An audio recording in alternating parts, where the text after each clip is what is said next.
Olá, hoje a gente vai mergulhar fundo, na doença arterial coronariana estável, a DAC. Temos um material bem direto aqui, sabe? Tipo perguntas e respostas. E a nossa ideia é tirar o essencial mesmo, o que importa saber sobre ela. Desde, assim, como são as placas nas artérias, até como a gente trata. Bom, para começar, o material faz uma distinção, né? Entre placas estáveis e instáveis. As estáveis, pelo que eu vi, são mais tranquilas. Capa grossa, pouca inflamação. Isso mesmo. Pensa assim, a estável tem uma capa fibrosa mais espessa, o núcleo de gordura lá dentro é menor e tem menos inflamação. É mais contida. Já as instáveis, bom, aí é o contrário, né? A capa é fininha, tem um monte de inflamação acontecendo, um núcleo lipídico grande, por isso são mais perigosas, entende? Podem romper. Ah, entendi. Faz toda a diferença. E a DAC estável, como ela costuma se apresentar? O material fala da dor no peito tipo A. Exato, angina clássica, aquela que tem 3 pontos. Desconforto atrás do osso do peito, né? Começa com o esforço ou estresse e melhora se a pessoa para ou usa nitroglicerina. Perfeito, essa é a descrição típica. Mas tem outros tipos, B, C, D, que não têm todas essas características. E tem o sinal de Levine também, que o material cita. A pessoa levando o punho ao peito. Isso é um gesto bem sugestivo de dor anginosa. E a intensidade varia muito, né? A gente usa a classificação da Sociedade Canadense, a CCS, Ah, sim. que vai da classe I, só num esforço bem puxado, até a IV, que é a dor aparecendo até em repouso. E olha, um ponto super importante, mulheres, idosos e diabéticos. Eles podem ter sintomas bem diferentes. Não é a dor clássica, então. Muitas vezes não. Pode ser só um cansaço fora do comum, falta de ar, uma dor no estômago, nas costas.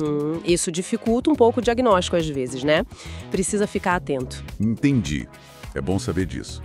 E falando em diagnóstico, quando que um estreitamento na artéria é considerado significativo? O que o material diz?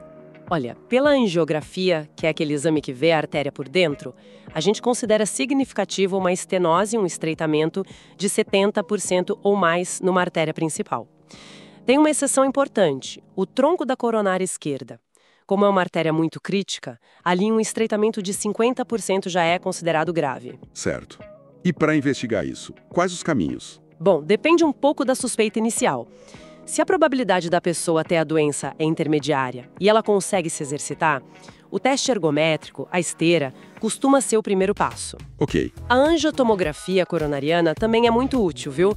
Principalmente para excluir a doença nesses casos de probabilidade intermediária.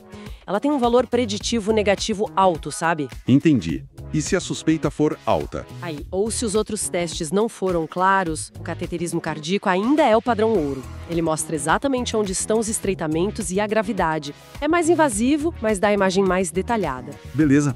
Clareou. Diagnóstico feito e o tratamento. O material foca em 4 grupos de remédios que comprovadamente reduzem problemas e aumentam a sobrevida, né? Exatamente, são 4 pilares, digamos assim.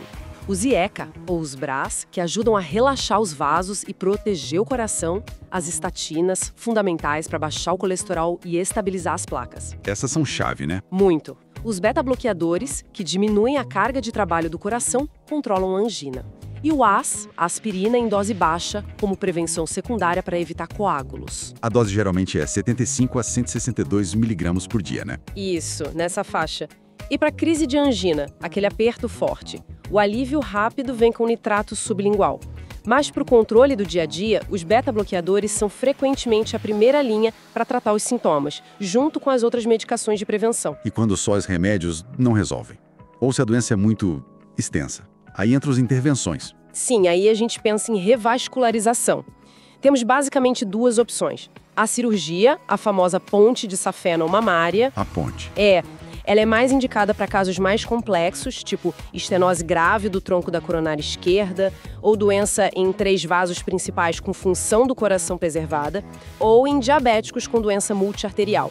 A artéria mamária interna, aliás, é excelente para usar na artéria descendente anterior. E a outra opção? É a intervenção coronária percutânea, a angioplastia com stent. Aquele procedimento que entra com catéter, infla um balãozinho para abrir a artéria e coloca uma molinha, o stent, para manter aberto. Ah, o stent. Isso.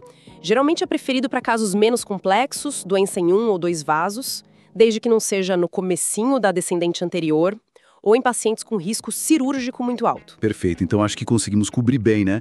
Desde a diferença das placas, como a dor pode se manifestar ou não, como investigar com esteira, tomo, cateterismo. Certo. E as bases do tratamento. Os remédios essenciais, como IECA, estatina, beta-bloqueador, IAS, e quando pensar em cirurgia ou stent. Exato, cobrimos os pontos principais.